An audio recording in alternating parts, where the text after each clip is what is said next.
Um, oh, I think someone else said another one. Yeah, SFN SACNAS. Great. Yeah, so we're gonna do a little bit of a refresher. This will be short since you've like already done a lot of kind of like thinking of your IDP, and we do want to get into the discussion of sharing your IDPs and with your peer mentors. So you participated in this and completed the course for career planning for early career scientists through the Science Communication Lab and iBiology collaboration. And the summary of kind of the points that we saw with Cynthia in the workshop and through the module, I guess specifically with the workshop that you attended with Cynthia in September was what is an IDP, what are SMART goals or how to set up those goals. And then part of the setting up goals is that you'll have some skill development strategies and some priority setting as well that can get pretty complicated. And then that you should always incorporate wellness. So we obviously you've all completed the IDP and know that it's this plan that you're going to follow, and you can set up an IDP that has short-term goals and also long-term goals. Usually we'll try to do, and what you completed is set up for the next 9 to 12 months, but obviously you can like revisit it at different points, and it has these 4 aspects that, you know, you may be like really good at the self-assessment, or maybe you're already in the career exploration part and goal setting and decision making. So we kind of like have this iterative process through the IDP and trying to advance in setting up your goals.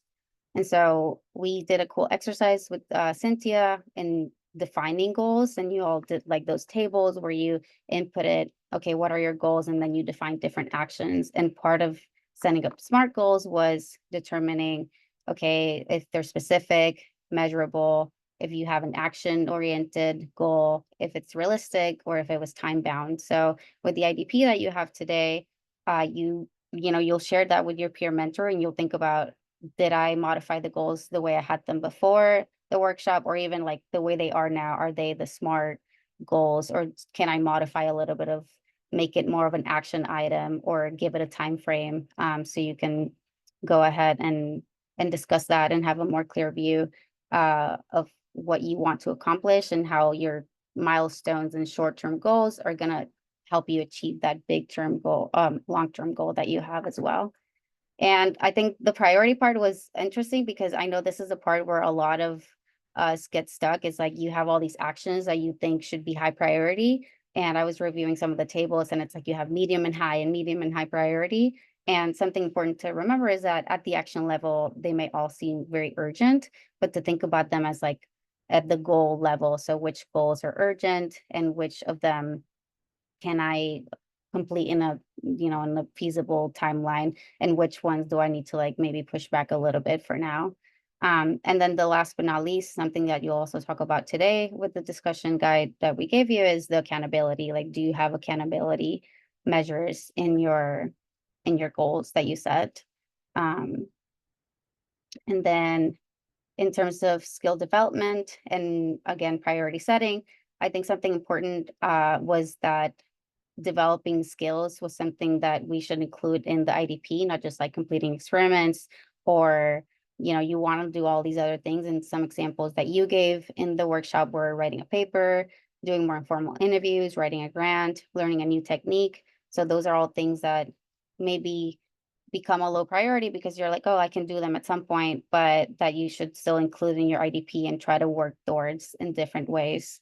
Um, and the very, very important thing, and I think the course kind of tries to address this well as too, is that you need to establish some strategies for wellness, and that we want you to have this plan and be able to use it, but also notice, you know, how are you incorporating wellness for you? And that can mean lots of different things, right? Like that can mean that you socialize with people, that you celebrate your birthday, that you call your family, call your friends, and make up time to things that make you happy and a complete person. And how can you not just ignore those, but also incorporate them into your plan as well? So yeah, that was kind of like a quick things that we covered with Cynthia, and now we can kind of get into the discussions. And obviously, if you have any anything to discuss within your peer mentor, we can use the first discussion to do that as well, because it'll kind of go over some of these things that we learned with her as well on the workshop.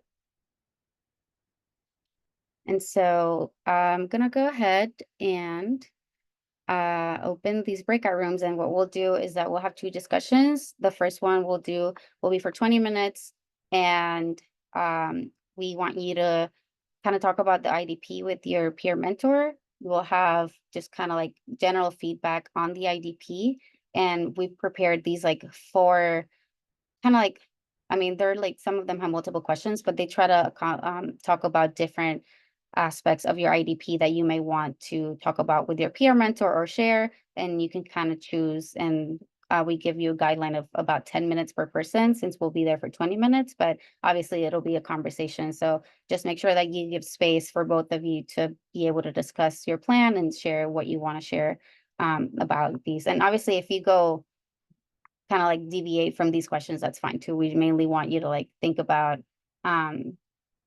your goals, your accountability measures, and also your wellness as well.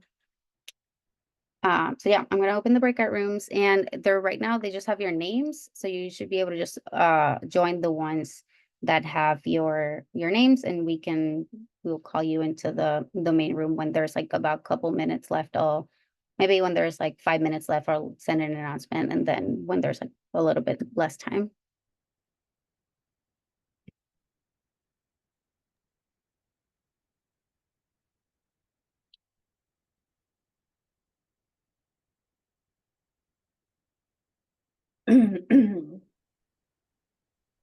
And everyone should be able to join. If you can't, let me know.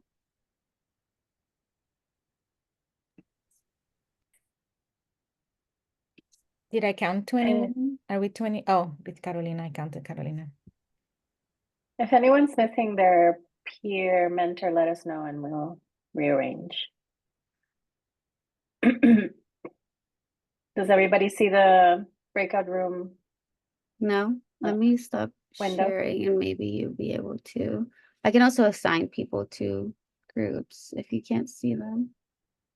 I don't see the breakout rooms. Okay, I'll just assign people, and Carolina or Giovanna can help me do that if you see. Assign. Carolina.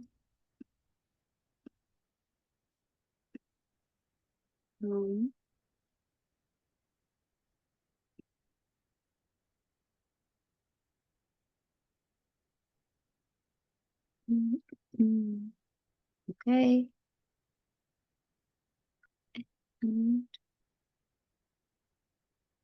Valerie. So Valerie. Valerie's missing Kiki. Yeah, I know she's not here. It's just I didn't know if this counted, so I just joined and be here. Parece que Paola is missing Paula, so let's put you with Paola. Okay, thank you. Yeah. Sí.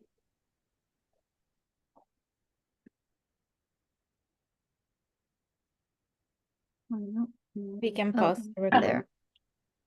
Oh, Paola acaba de llegar. We can put 3 in the same one. Yeah.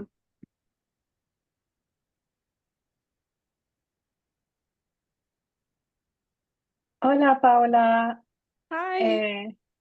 Empezamos Sorry. los breakout rooms. Te voy a poner en Okay. el de...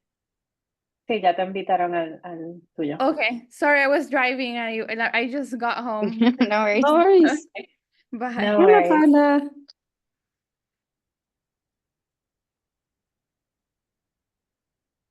And then, oh, here.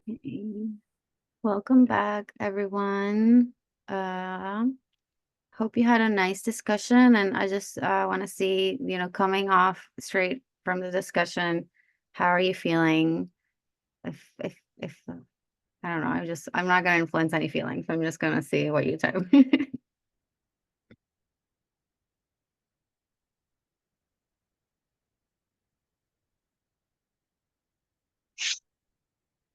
Oh, very good. Thanks, Tina. That's nice. Energized, excited, understood, going through the same struggles. Good. Big Right. Very good. Excited for both me and my peer mentor. Oh, I've got 4 more. Okay, give it. Oh, 5. Great. Excited for my mentor. Happy. Nice. Oh, this is great. I'm very happy that you all had a very I mean, it sounds like you had a nice discussion and that you had like a good, feel supported and energized and kind of I think it's really good to be able to discuss your your goals with your mentor, especially someone that's going through like a very, very similar phase as you are, or like that has it's in the similar spot. So that's really good. Thanks for sharing your feelings about this. And I guess we can kind of go over some of the questions that we had for this discussion, which were, whoops, let me slide back. Yeah, so kind of if, I don't know if people want to share kind of what makes you feel energized, if you can use any of these questions as a prompt, if you were able to identify new goals, if you talked about ways to discuss challenges.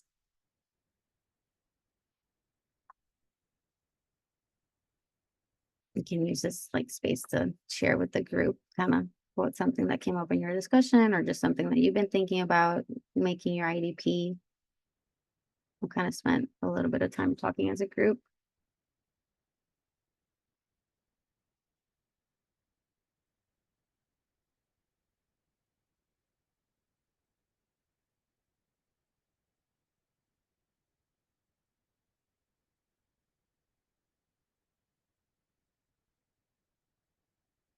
Well, I was just telling Giovanna and Rosa and Carolina offline. So I told you all I graduated in December, and I think that having made an IDP the way, so you can also share this too, how many of you have to complete an IDP for your program, for your actual programs? You can thumb up or just show hands kind of. Okay, I see Sophia and Edie's and Ingrid. So we kind of had to do that too, but we had to do it just in our 5th year. And then it was just okay, go discuss it with your advisor. And I don't think it was very clear even that we could discuss it with other mentors. So the whole experience just felt, it didn't help, honestly. I think, and after going through the course, and looking at what you had to do in preparation for the session and attending Cynthia's workshop, I think that it's nice that you have this community of people. And I am curious what what goals you all set up in terms of if you were able to identify career or skill development goals after Cynthia's workshop, or by talking to your peer mentor.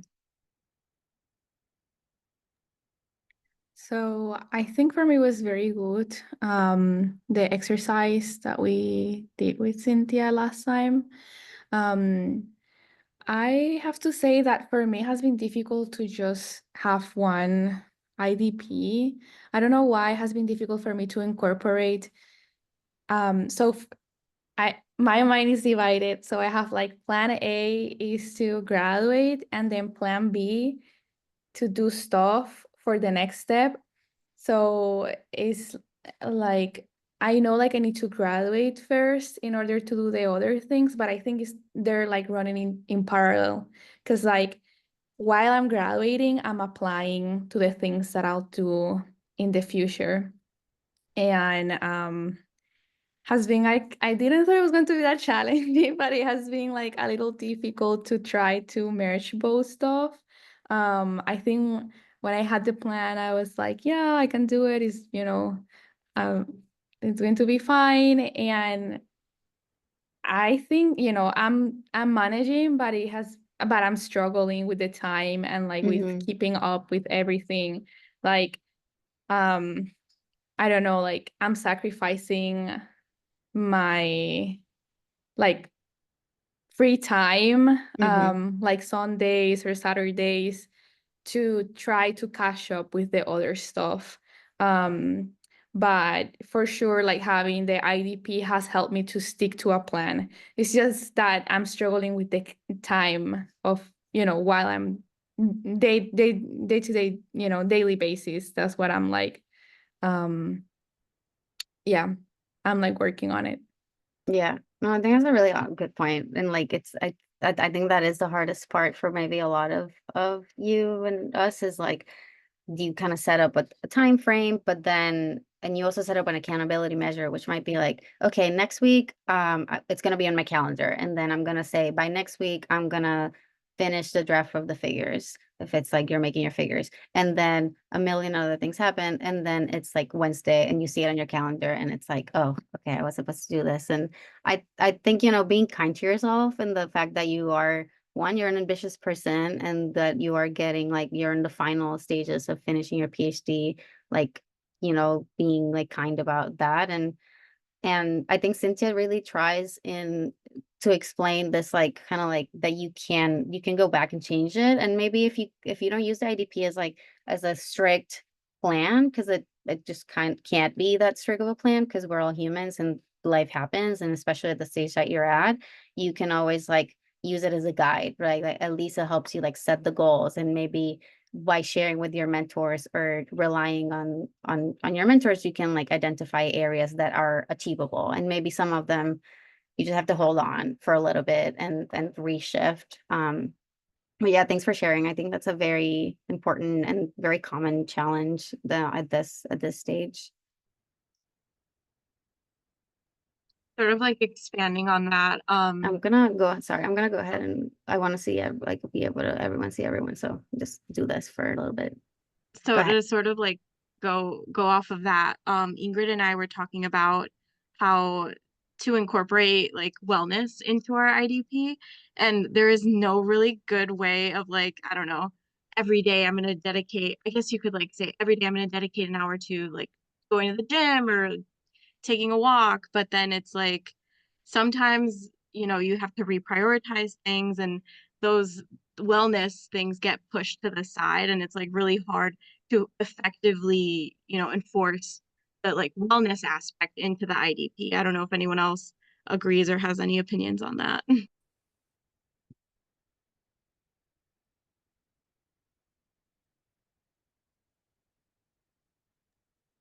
I think I almost I think I'm back. Okay, sorry. Struggle with like I know that if I don't rest, I can't function. And so often, especially with my peer mentor, bless her heart, was like she's an overachiever, and I'm like, I'm not to that level.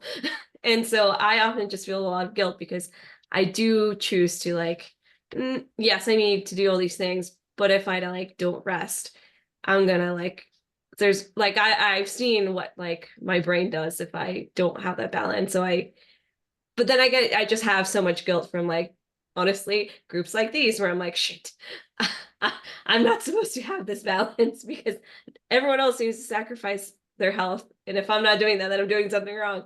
And so I guess I struggle with like, oh, I know how dire the consequences are to not like prioritize rest and like my mental health. So I don't mess with that. But then I deal with the immense guilt of that, if that makes sense.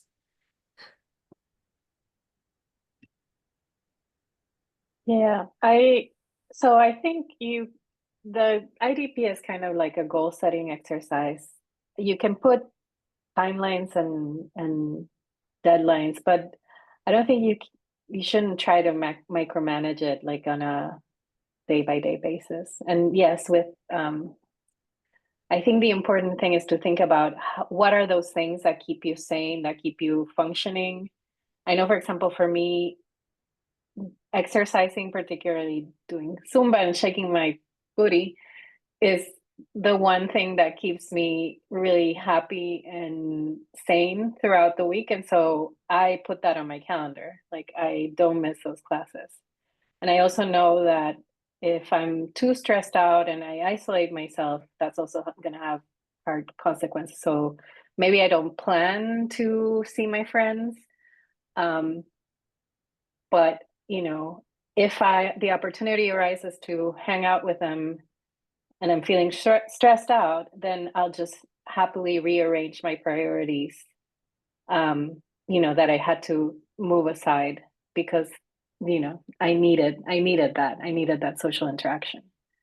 So it's a matter of like like Erica said, being kind to yourself and just, readjusting as things come up and as, you realize that there were things that you needed that were not necessarily in the plan.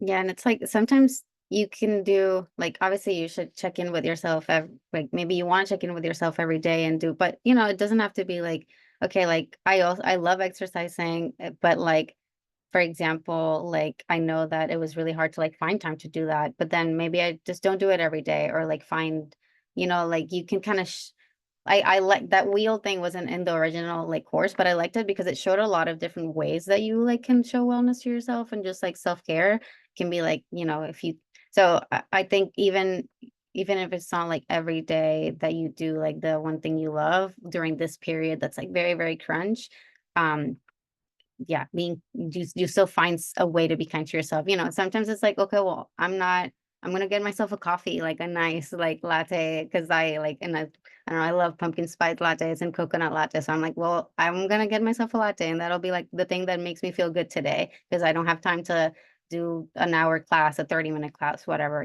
So just things, and I assure you, they will make you like, little by little, like kind of like progress through the day. And I think you'll be grateful with yourself when you set time to do those little wellness checks. Yeah. Something I've found too is like it was interesting thinking about putting wellness on the IDP. Like it can be behaviors you add, like I'm going to exercise at this time, or I'm going to see friends 2 times a week. But I also think like incorporating wellness into an IDP can look like thinking about what you can take off your plate, or like what you can restructure in the way you're approaching your work, or adding like a support to like a structural support that you need to your program of study. Like for example, I'll share with the group. At this point, I'm halfway through. I am pregnant, and I'm going to have my baby hopefully in early March. So yay! But a big part of my wellness journey the past few months has been like, okay, how am I going to set myself up to like actually take leave for 3 months? And like I have to keep progress on my dissertation, but I was able to like reallocate money on my research grant to uh, have my research assistant continue to collect data during that time. And now I'm like really focused on setting up processes so that she can operate pretty independently during that time. So like self-care and wellness can also look like, getting the right supports in place so that you can like take the time that you need. In case that's helpful to think about it from that lens and not just like, now I need to add all these other behaviors to be well or to have time for myself. And thanks everyone for the congrats. I think I'm in a similar boat with like adding more work to take off things later. Cause like I know for me, like the holidays are gonna be really hard because I had a lot of like deaths in the family the last like year and a half. And so like I know I'm gonna be like I'm not gonna want to work in Thanksgiving and Christmas and all of that stuff. So I'm like pushing to finish everything now so that I can just sit with my like family on the couch for 2 weeks in December and like watch, I don't know, reruns of something. But like I feel like the little stuff day to day, and maybe this is just me, but like you add like, oh, I'm gonna do yoga 4 times a week to my calendar, and then I get stressed if I'm not doing the yoga 4 times a week, and I'm like, what? This is not. It's like it's another thing that I've fallen behind on, and I can't keep up with. I think that's where I've like struggled with like setting like too specific goal like for wellness, where then I start to like, I'm not being well enough, and then I just start to freak out about it. But maybe that's just me.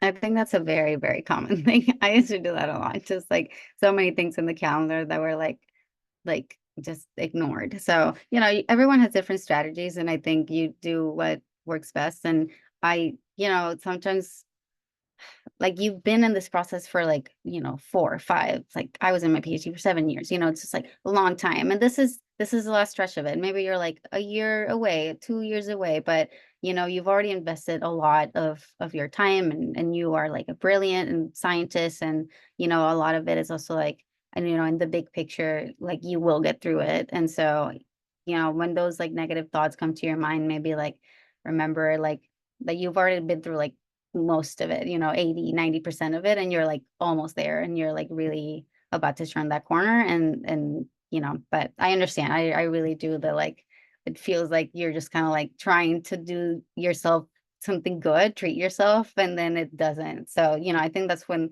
like the little things kind of come in and make you feel like, okay, like a little better if I can't achieve these like big recurrent things in my life right now. But thanks, yeah, thank you everyone for sharing. I really appreciate you opening up about, I think it's things to be vulnerable, and also realizing like, you know, a lot of people shared in this room, a lot of people that I think are going through the same thing. And it's like, I think that's also why you have each other. And I encourage you to like, I don't know, just also text each other, and like, you know, you can vent to people in this group and just people in your own like department or like cohort. And that kind of leads into this other discussion that is more about mentors. And I think for me, it was nice to see this in the way of like I said, like when I did my IDP, it was supposed to be only like share with your research mentor, but this kind of gives you the framework of like you can have a network of different mentors, right? It's not just your research advisor. Part of it is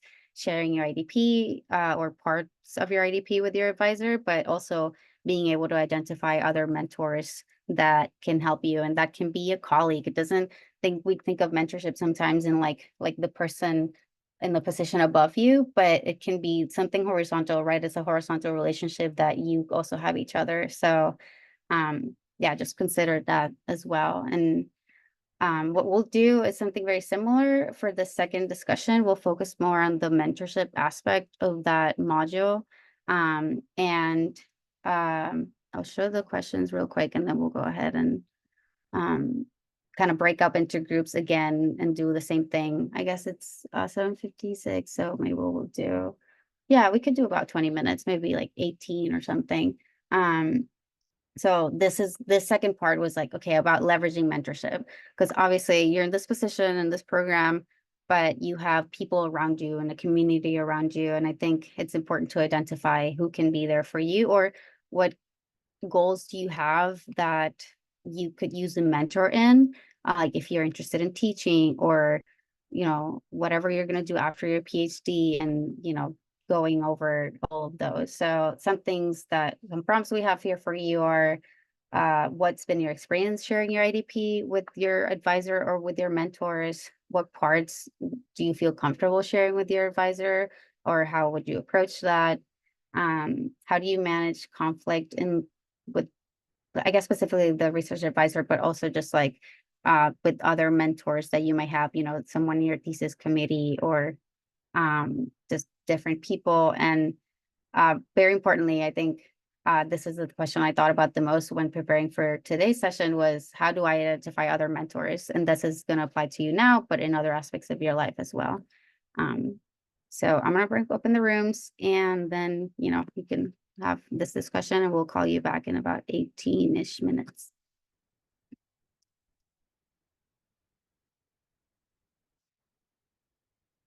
And if you can't see them again, let me know.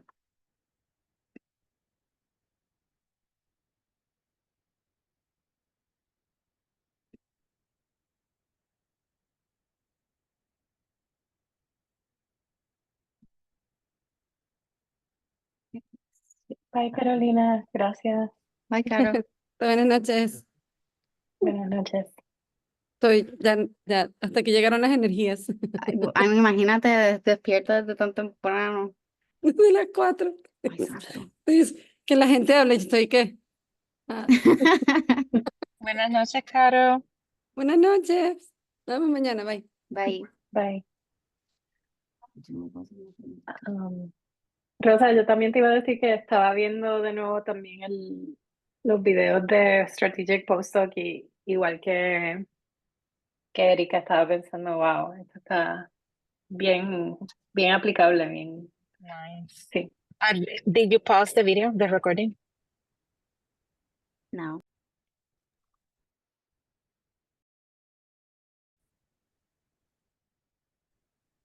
Hi, everyone. Go back.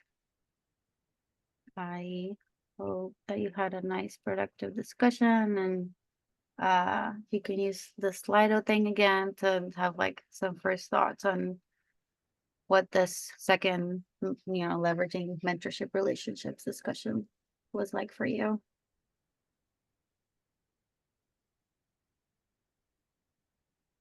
And I think this one's more like a sentence, not a word cloud. Let's see. I haven't used this one before. But it'll still be anonymous. Oh, great. Nice. That me and my peer mentor like really well. That's awesome. Very good and able to be vulnerable. That's really important.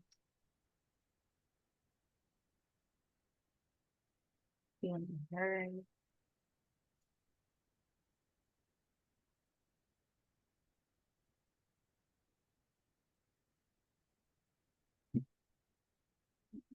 More people typing. My peer mentor and I have similar ideas and vibes.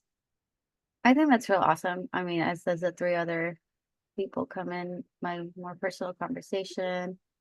Enjoyed a lot more than the first 20. I know the first 20 minutes were tense. You're like trying to talk about the plan for your next year. It's like in 20 minutes. There's no way that's a great. I mean, it was a pleasant conversation because you guys said so a little bit, but it's an uncomfortable topic. And yeah, thanks for doing that. I feel that I can be tough, want to balance with kindness, and I always enjoy speaking to my dear mentor.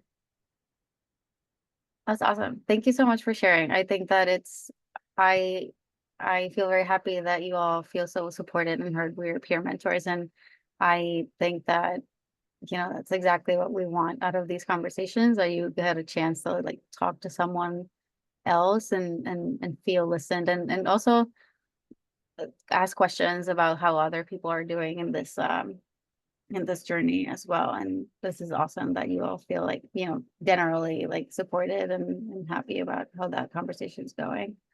I want to let this one person finish their thought, and then we can kind of talk a little bit as a group, and you can share some of those, some of those thoughts regarding the questions we had, or just any thoughts you have on leveraging those mentorship relationships.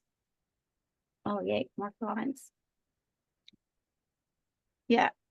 So I'm gonna stop sharing again because I like just being able to see each other. But if you kind of go over that same slide that has the discussion questions for the second, so slide 19, basically, I think that sharing your IDP with your research advisor can be pretty challenging, honestly. It's like, it wasn't, maybe it was a challenging conversation for you to share with even your peer mentor. Obviously, sharing it with your advisor is kind of a lot. So I'm curious, how have your experiences been doing that? Or if you've decided to just like, just share a little chunk, or how have you embraced that?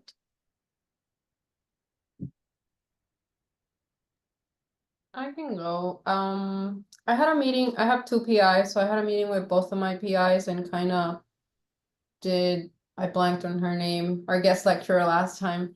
She mentioned I'm kind of doing that 1-pager kind of summary of like your IDP. So I did do like my PhD ideal timeline for the next year, and then I also did like more of an action plan through like my different aims, and then like my professional or development, which is like presentations or writing, and then I did more of like my personal goals, like I want to start looking for a postdoc at these times and whatever. So it was something that we did talk about together. And although I haven't finished some of my core experiments, that was something that we did say, like, give me until this month, and then if doesn't work, then we can talk about reshifting and moving what we originally talked about, kind of switching the IDP. So it's something that worked for me for now. We'll see if I'll run into challenges later, but it felt good to feel supported from them also. But then again, I guess we will all run into different challenges. We'll see which one will be mine.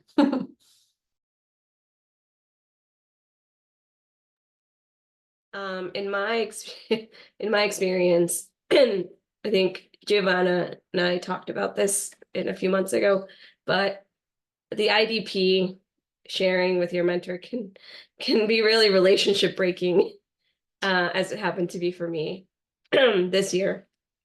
Our program requires us to have like a 4-way conversation with like your mentor, yourself, and like the 2 directors of the program. So it ends up being almost, even though you're like career planning for yourself and your goals, it oddly ends up being a reflection of how well your mentor potentially is also doing, because there's a lot of like needs that you might have and like that you have to put. So to me, it ended up actually hurting me a lot professionally this year, because I was maybe a lot more blunt in what I needed, and that was not good. Like my mentor, my PI was not cool with it. And so I don't know. So it can be really messy, and it can actually harm if you share it with certain people. But that's not in the course. So I was like, just be warned. It can it can actually do a lot of harm as well. Not like for you to do it, but like in who you share it. And I don't know. It's messy. So I'm like, I don't know. It's not the IDP's problem, but something went wrong there. I actually think that for me, that experience happened a little earlier, and it wasn't like something that I was like, oh, I was surprised that like my mentor wasn't providing the mentorship that I needed, but it also allowed me to see that like he has deficits, and like this is where I need to also expand and reach out to other members, and like there maybe like, sorry, of my committee, of reaching out to them and seeing if they can provide some of those areas that he wasn't initially able to. But I think that is kind of hard to get over that like hurdle of like, oh, I thought you were supposed to be there for me. But I think it does happen. Did you, Kimberly, did you have to share with your PI? Like, did he have to see that IDP?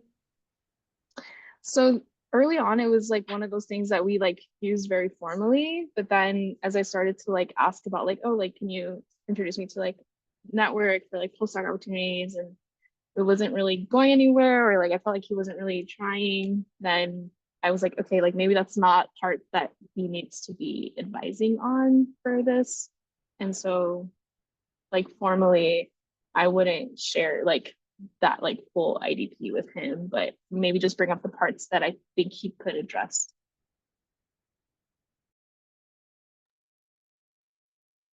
So Yeah, for I mean, us, I think we can't stress enough, sorry, Paula, that you're it's gonna- your document to share. And so you choose which parts you want to share, you choose which feedback you want to get. Even if it's a form, you can choose what you put on the form that you share with them.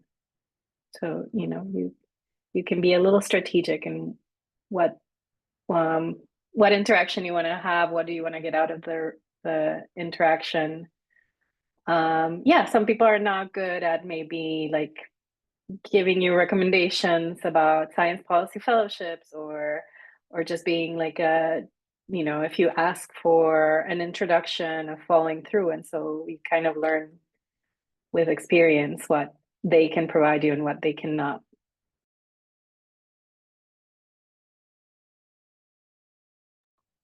Did you want to go, Paula? What were you Yeah, gonna say? sorry.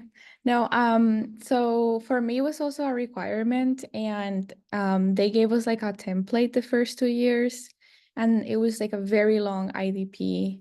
And even though my PI is very supportive, I started noticing that in future meetings, when I was bringing something, I was taking for granted that she was going to remember, and she was not, because obviously it was like a very long thing.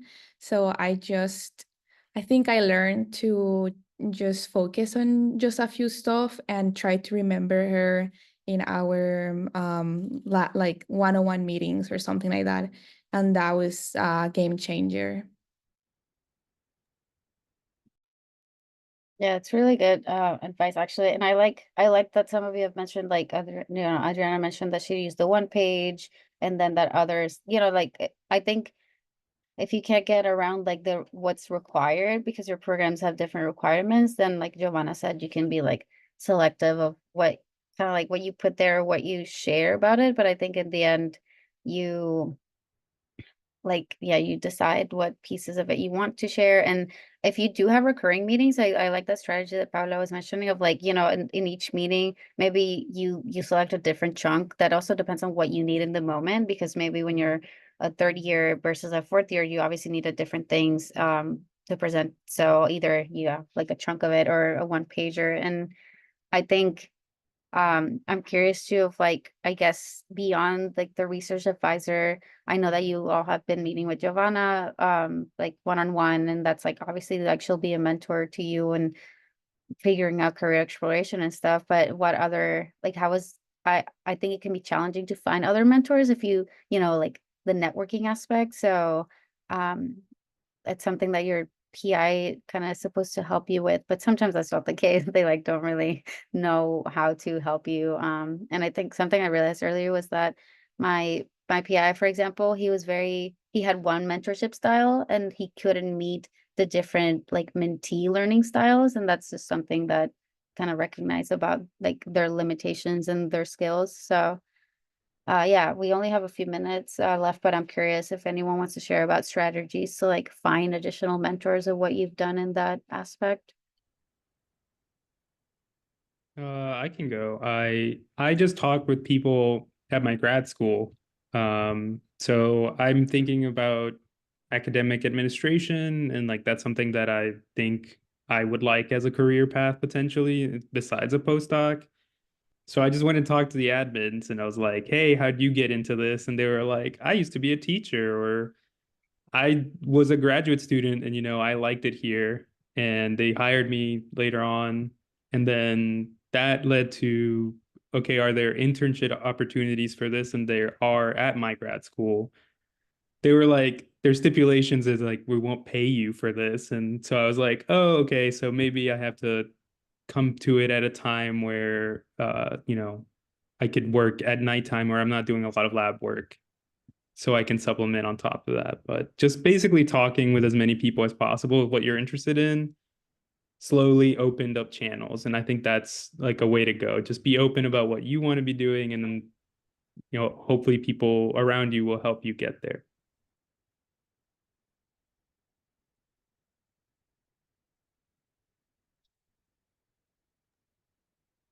Oh, can I say something really quick? Yeah, please. Oh, yeah. I just want to say, like, regarding mentors, like, no mentor is perfect, and I think I've learned to choose my battles in a sense that my mentor is really good for some things, not necessarily for everything. Probably no mentor is. So I've learned to demand from my mentor what he's good at or what he wants to provide, and what he doesn't, I have another mentor, whether it's in the same department, another university, that covers what my PI does not.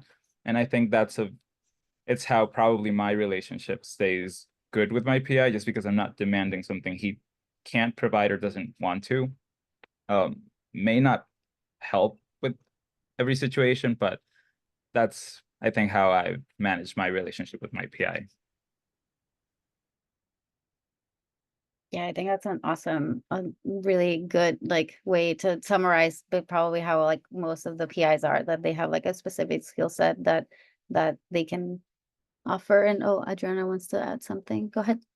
Yeah, I was just gonna add kind of what Renee was saying. I also befriend or like make friends with other lab members from other labs, like neighboring labs, because we have like the condominium style or whatever it's pronounced.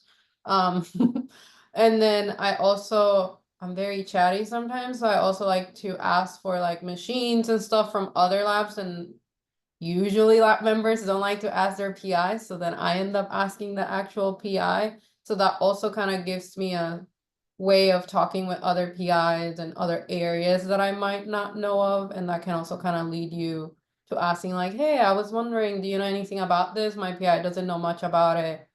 Can you give me advice on that area? So that has helped me, and collaborations, obviously. That's another good way to talk to other people.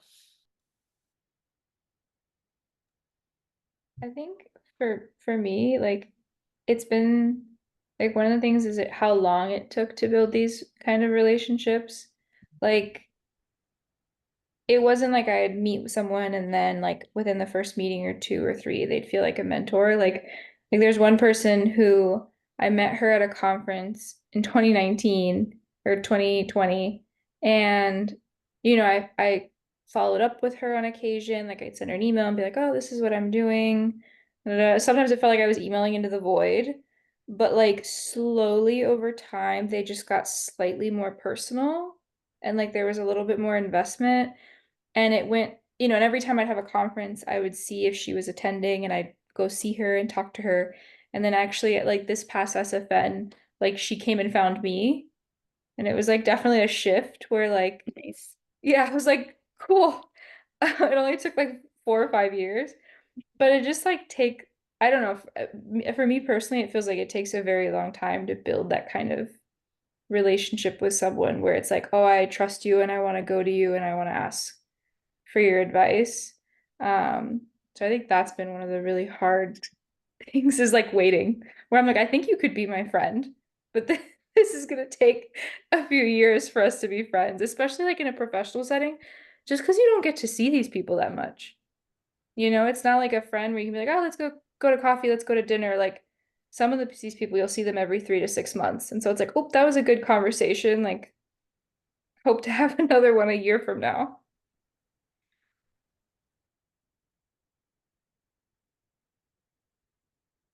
Yeah. Well, thanks for sharing that. And everyone, I know we're at time, so I'll kind of end the discussion here, but I appreciate that you all kind of gave different like feedback about how you build those relationships. And I think also remembering, like I'm really saying in the chat that you like they're also humans and they also I think that reminds me of like I wanted to also emphasize that right now you're going through this, but you are also a mentor to other people and like thinking about how, you also provide that for others and then, in different aspects of your life. And I think thinking about mentorship in terms of people in other positions that what was said, like you kind of take a long time to build a relationship or just someone that's also like in your cohort that you kind of like can feel comfortable talking to and gives you good advice. And you know I think it's a good exercise to think about those different types of people in your life. And maybe right now you don't need someone to talk to you about science policy, but a year from now, maybe you're interested in a program like that or in teaching and, just keeping nurturing those relationships. It's nice. So yeah, thank you for everyone for sharing. I appreciate it. And I hope that it was useful. And I just have like this slide and then an upcoming announcement thing. So I think in terms of returning to the IDP, and we'll wrap up with this, is I think short term, we talked about this a little bit, and it's like how frustrating it can be to like go back to it and realize you haven't like completed things. But I think, again, being kind to yourself and acknowledging that things change and circumstances change is fine. And to celebrate things you have done, right? Like even if you didn't accomplish the big goal, like there's definitely things in the action level, right? Like, oh, you set up that one meeting, or maybe you wanted to have 4 informal interviews, but you had one, but you had it, right? You started. And I think both in the short term and in the long term, you kind of, have to celebrate those accomplishments to make the whole process kind of like go in your favor and like again, be kind to yourself. And I think long term, there might be like, right now there's all these like short term goals for like or 9 to 12 months or even like, but then also you could use this in the long term for other career changes once you're past this point in your life. So I know that, right now we're like, oh, in the IDP, but in the future you might return to it and actually find some other useful aspects of it or just rechange it and revisit it as you have had maybe some of you through your PhD program, or maybe if this was the first time you were doing an IDP, then you can kind of like evolve, 6 months from now or a year from now into like the next position that you're in. And Yeah, the last thing is like kind of our upcoming events for YCA. So we have this two-part personal narrative workshop that I've been told is incredible. That Liz Neely is like a really amazing speaker, and she's gonna be there for the 2 days. You do have to attend the 2 days, but I have been promised that it's an amazing workshop. So I hope that you can make it. And then we'll have the PMD discussion about that in December 3rd. And then there's actually kind of a break into like December and January on your own time. We'll give you, we'll send you some emails to complete the strategies for effective public engagement. So for November, we have these, and then you kind of have a little bit of a break to do on your own training. Yeah, so those are the upcoming things. And I just want to thank everyone again for sharing. And I know that it can be kind of a heavy topic and discussion, so I appreciate you all, really.